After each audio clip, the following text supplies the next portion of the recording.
Waalaikumsalam warahmatullahi wabarakatuh.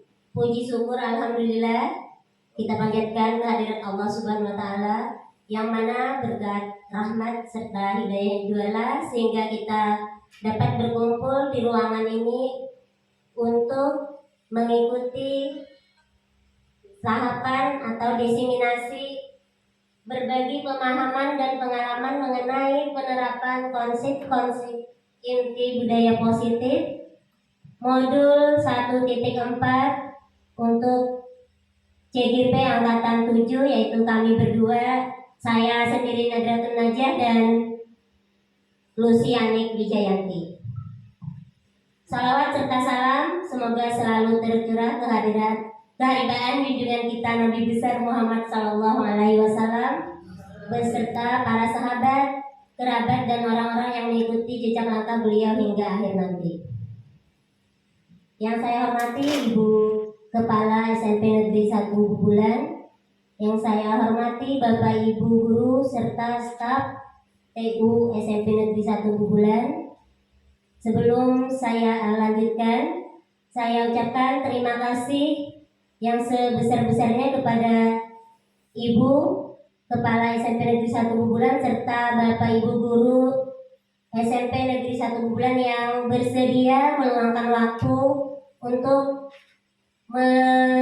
mendengarkan diseminasi yang akan kami sampaikan nanti.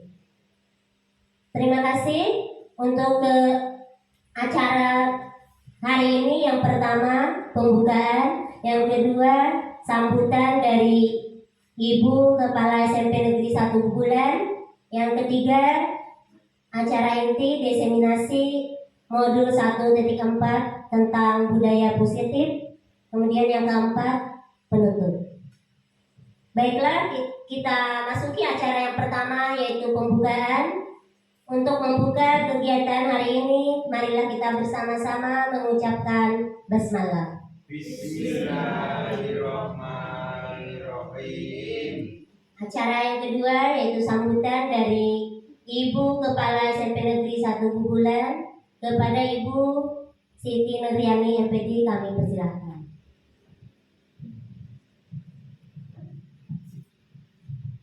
Assalamualaikum warahmatullahi wabarakatuh. Waalaikumsalam warahmatullahi wabarakatuh. Yang saya hormati Bapak-bapak dan Ibu guru beserta tenaga administrasi SMP Negeri 1 Bubulan, yang saya banggakan Bu Nadratun Najah dan Bu Lucianik Wijayanti selaku calon guru penggerak dari SMP Negeri 1 Bubulan Angkatan ke-7 tahun 2023. Puji syukur alhamdulillah kehadirat Allah Subhanahu wa taala atas segala nikmatnya kita masih diberikan kesempatan, kesehatan, sehingga pada kesempatan siang ini kita bisa mengikuti kegiatan yang dilakukan oleh CGP Bu Lucianik dan Bu Najah dalam rangka diseminasi modul 1.4 yaitu tentang budaya positif. Salawat serta salam semoga selalu dilimpahkan kepada Nabi Muhammad Sallallahu Alaihi Wasallam. Semoga kita nanti di hari kiamat diakui sebagai umat beliau sehingga mendapatkan syafaat dan dimasukkan dalam surganya Allah tanpa hisab. Amin. Allahumma amin. Bapak Ibu yang saya hormati, pertama saya ucapkan selamat kepada Bu Najah maupun Bu Lus yang telah lolos dari seleksi calon guru penggerak angkatan ke-7. Mudah-mudahan di angkatan-angkatan berikutnya Bapak Ibu guru yang usianya belum 50 bisa ikut mendaftar.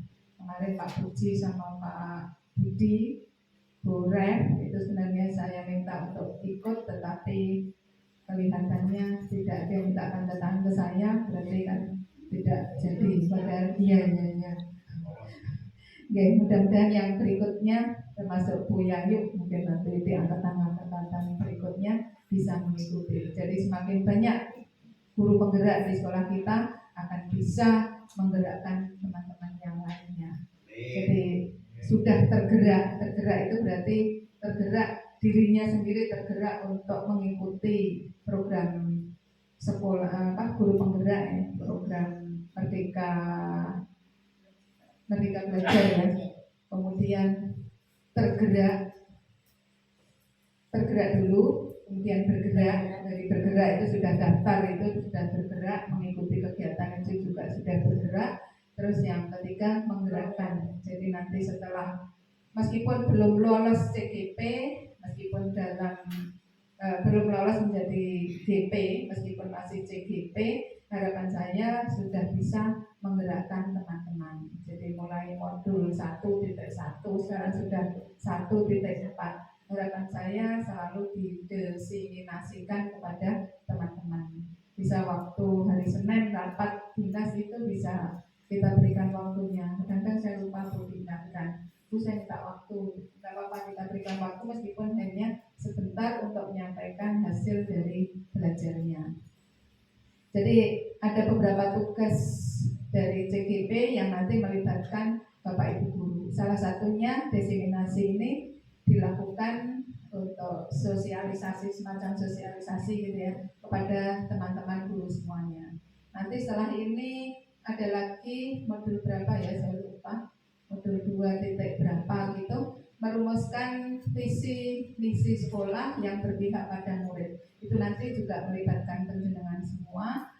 Jadi CGP memimpin rapat, terus merumuskan atau mengevaluasi visi misi kita sudah sesuai belum dengan berpihak pada murid atau belum. Kalau belum nanti dirumuskan kembali. Terus nanti melibatkan lagi di kegiatan coaching ya, coaching. Jadi Bu Najah maupun Bu Bulus nanti membimbing satu guru, berarti 2 guru nanti yang dibimbing oleh beliau untuk membuat RPP yang berdiferensiasi. Kemudian penjelasan nanti akan diamati waktu mengajar oleh beliau-beliau. Jadi akan diamati, setelah itu nanti selesai diadakan coaching. Nah itu nanti di hadapan pengajar praktek. Jadi melakukan praktek coaching di hadapan pengajar praktek. Nah itu diantaranya yang melibatkan Bapak Ibu guru. Jadi mohon nanti Bapak Ibu guru kalau diminta kesediaannya untuk membantu CGP, nah nanti mohon kesediaannya. Jadi kita dukung karena ini memang program pemerintah untuk memajukan pendidikan, salah satunya melalui pelatihan atau pendidikan guru penggerak pendidikan guru penggerak PGP. Mungkin itu yang bisa saya sampaikan. Mudah-mudahan kegiatan hari ini bisa mendapatkan manfaat baik untuk CGP berdua maupun untuk kita semua, dan bisa menerapkannya ke anak-anak. Jadi bagaimana untuk menerapkan disiplin positif ini kepada anak-anak. Seperti dulu pernah kita pelajari di SRA, nah kita tidak boleh menghukum anak dan seterusnya. Nah ini salah satu materi di CGP juga ada penerapan disiplin positif. Kurang lebihnya mohon maaf, terima kasih. Saya akhiri billahi taufiq wal hidayah. Wassalamualaikum warahmatullahi wabarakatuh. Waalaikumsalam warahmatullahi wabarakatuh. Terima kasih, saya haturkan. Kita lanjutkan acara berikutnya, diseminasi berbagi pemahaman dan pengalaman mengenai penerapan konsep-konsep inti budaya positif. Yang pertama yang akan disampaikan oleh Ibu Luciani Wijayanti. Kepada Ibu Lucy disilakan.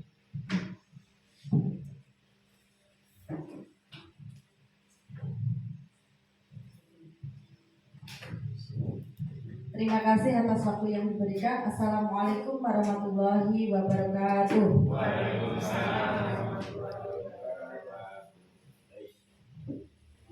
Sebelum saya menaruhkan presentasi berbagi pemahaman dalam pengalaman mengenai budaya positif, Bapak Ibu, sudah saya kasih selembar kertas. Sudah. Mohon diisi hal yang paling Bapak Ibu sukai. Yang paling Bapak Ibu sukai. Apapun yang paling Bapak Ibu sukai. Satu hal yang paling Bapak sukai. Bapak Ibu sukai. Apa saja?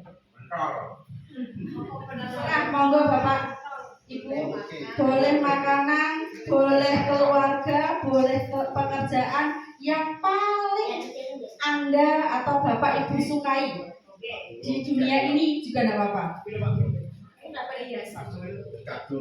Jangan kasih tahukan ke Bapak Ibu guru yang lainnya, dan silakan Kak Bapak Ibu kalian lipat-lipat dan kalian genggam. Atau monggo Bapak Ibu panjenengan nggih.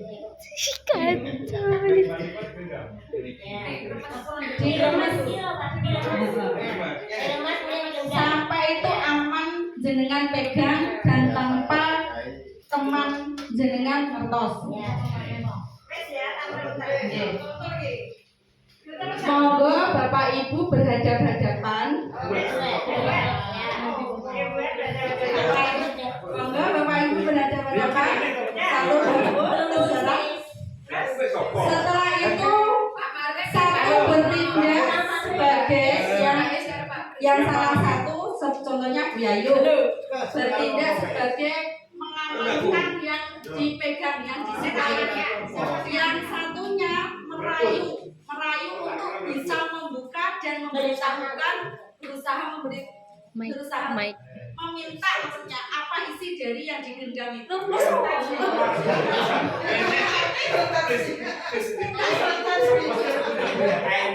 Contohnya deh, Bu Yayu kan memegang penuh apa yang disukai ini. Terus Pak Anwar merayu bagaimana caranya Bu Yayu sampai mau membuka. Dan dilihat terserah itu nanti hasilnya mau membuka atau tidak. Berarti itu adalah nanti jawabannya di akhir nanti ya.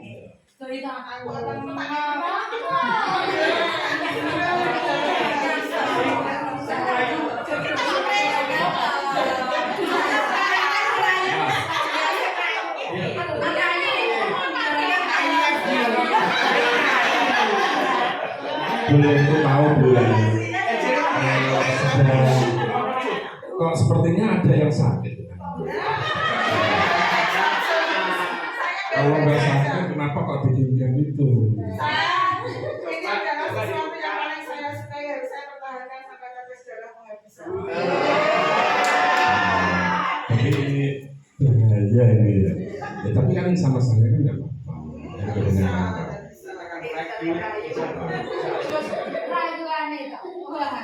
Nah, aja lah ya, nggak apa-apa kok, nggak ada yang lihat kok.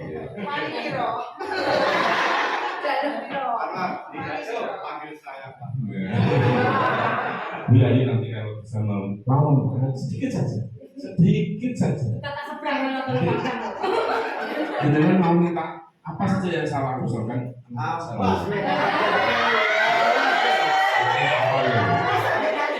Minta apa kira-kira?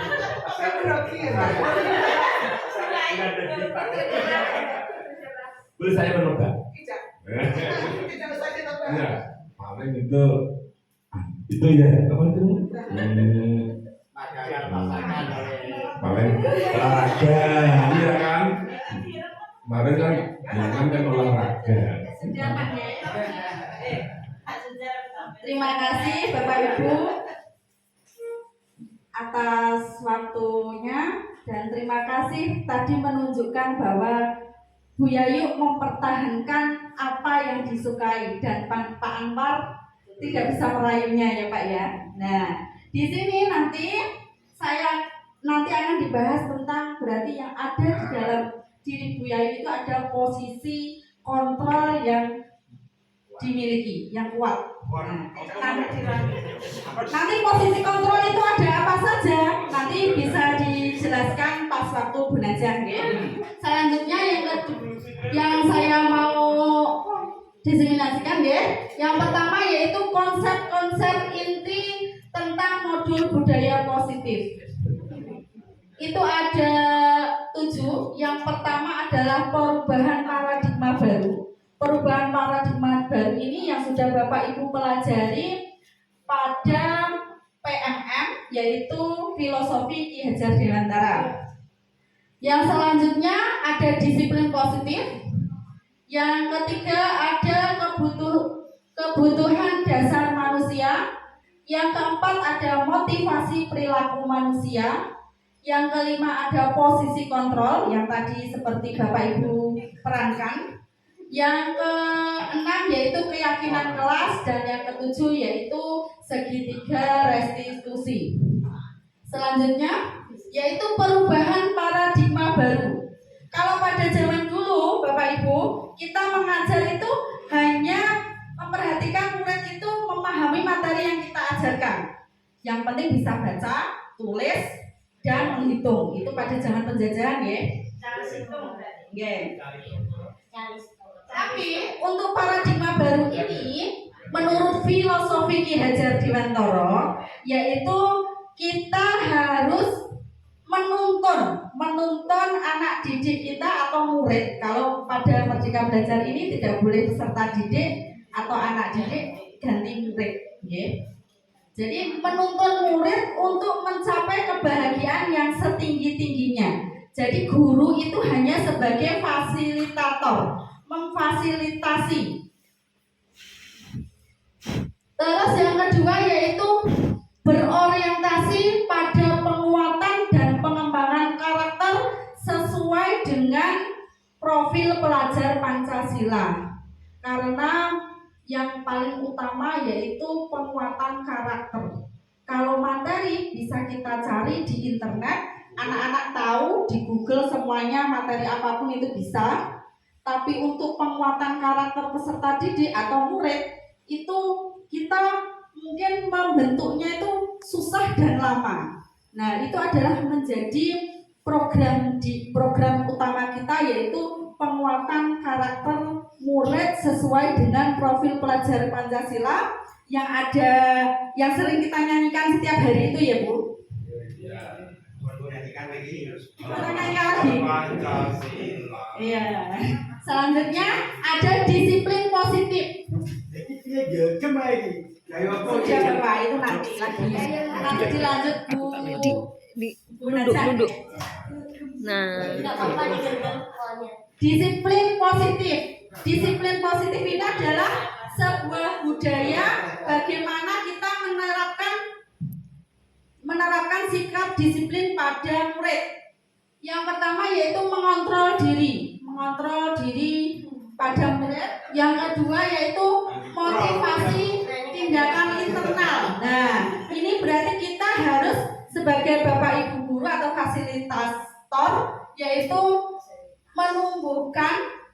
menumbuhkan motivasi tindakan dari internal diri sendiri dari murid, tanpa sebagai penghukum dan tanpa memberikan suatu penghargaan. Tidak boleh, karena sebagai penghukum dan penghargaan itu merupakan tindakan yang gagal. Harus menumbuhkan motivasi pada diri anak tersebut agar tidak mengulangi kesalahan tersebut. Selanjutnya yaitu tindakan bertanggung jawab berdasarkan nilai-nilai kebajikan. Nilai-nilai kebajikan itu apa saja yang kemarin saya dapatkan? Itu seperti tanggung jawab, disiplin, sopan santun. Itu adalah merupakan contoh nilai-nilai kebajikan yang harus kita terapkan pada murid kita. Selanjutnya Ibu.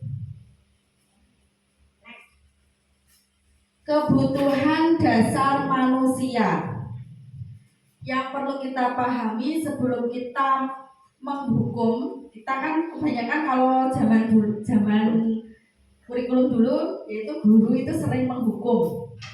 Pada kurikulum ini kita harus menyadari kebutuhan dasar pada manusia. Yang pertama adalah bertahan hidup, kasih sayang, penguasaan, kebebasan, dan kesenangan. Contohnya, banyak murid kita ketika jam kosong atau peralihan istirahat, banyak yang keluar kelas yaitu membeli nasi pecel, ya. Itu adalah contoh ini dan fakta. Itu berarti kita harus belajar kebutuhan dasar pada manusia, yaitu kalau anak tersebut pengen beli nasi pecel, berarti kebutuhan dasarnya apa Bapak Ibu? Bertahan hidup. Karena lapar untuk mempertahankan hidup. Yang kedua yaitu butuh lagi kasih sayang. Kasih sayang kedua orang tua untuk diperhatikan, untuk dibawakan bekal. Yang ketiga ada penguasaan. Berarti yang menguasai anak tersebut itu ya pertama yaitu keinginannya untuk makan, bukan keinginannya untuk belajar. Jadi anak tersebut benar-benar ingin memenuhi yang bertahan hidup. Berarti yang menonjol kebutuhan dasar tersebut yaitu bertahan hidup. Sebelum kita menghukum seharusnya kita memahami dulu. Nanti Bapak Ibu guru juga dikasih video cara menangani siswa ketika melakukan sebuah kesalahan yang saya terapkan sama belajar, baru belajar tapi Bapak Ibu ya. Selanjutnya itu kebebasan. Biasanya anak-anak itu kalau diajar senangannya dolanan dewi di kelas. Berarti dia itu butuh kebebasan. Lah untuk menanganinya berarti kita Bapak Ibu perlu membuat pembelajaran yang menyenangkan. Contohnya diajak keluar kelas. Nah itu kan menyenangkan, jadi bebas anak tersebut. Dijak makan nasi pecel, tapi bisa tahu Mak nanti kalau pelajaran IPA ini zat gizinya apa saja. Berarti kita itu harus benar-benar yang memahami murid, karena kita harus memerdekakan murid. Selanjutnya kesenangan. Kesenangannya seperti apa? Maka kita membuat pembelajaran yang disenangi anak-anak tersebut sehingga semangat dalam mengikuti pembelajaran. Selanjutnya, nah ini adalah motivasi perilaku manusia. Sama saja yang kita miliki dan anak-anak miliki. Motivasi itu ada dua Bapak Ibu, yaitu ekstrinsik dan intrinsik. Yang motivasi intrinsik itu adalah yang biasa anak-anak miliki, yaitu masuk dan pengen yang pertama karena menghindari hukuman dan ketidaknyamanan. Terkadang anak-anak itu dipaksa untuk masuk pagi, itu bukan keinginan anak-anak tersebut, tapi karena ingin menghindari sebuah hukuman dan ketidaknyamanan karena dihukum dan dilihat. Itu sangat menyakitkan Bapak Ibu dan sangat membekas sampai nanti tua. Selanjutnya yaitu memperoleh penghargaan. Banyak sekali anak-anak itu ketika kita suruh melakukan suatu kegiatan mesti takut, Bu opain di, Bu opain di Bu. Nah, itu adalah sebuah motivasi karena ingin memperoleh suatu penghargaan. Seperti ketika menerima raport, itu yang dilihat adalah ingin peringkat berapa? Saya peringkat berapa Bu? Nah, itu nanti anak-anak itu padahal memiliki kreativitas dan memiliki bakatnya sendiri-sendiri. Maka tidak boleh ada peringkat karena nanti motivasi untuk belajarnya sudah berbeda karena sebuah penghargaan. Yang harus dimiliki, yang harus ditingkatkan yaitu motivasi intrinsik, yaitu keinginan menghargai diri sendiri. Contohnya aku mau berangkat pagi, biar karena itu adalah tugas saya sebagai murid, tanggung jawab saya, berarti saya harus berangkat pagi dan masuk pagi sebagai tugas seorang siswa. Itu berarti menyadari diri sendiri. Itu termasuk motivasi intrinsik. Selanjutnya Bu, konsep disiplin dengan identitas gagal. Seperti tadi Bu ya, Bu Bapak, yang identitas gagal itu adalah sebuah hukuman dan reward, dan masih kita terapkan yang selama ini. Karena kenapa? Di sini disimpulkan hukuman itu menyakitkan. Walaupun kita tidak tahu yang dirasakan anak tersebut seperti apa, karena kita harus tahu penyebab penyebab anak itu terlambat itu seperti apa? Contohnya kan banyak ya. Contoh kecilnya Muhaini, anak tersayang ya. Itu kan sering terlambat. Itu karena apa? Karena tidak ada yang memperhatikan di rumah. Saya tahu itu. Cuma terkadang anak itu tidak memiliki sebuah rasa tanggung jawab sebagai seorang murid. Terus ketika ada hukuman, anak-anak itu juga merasa tidak nyaman dan memaksa diri.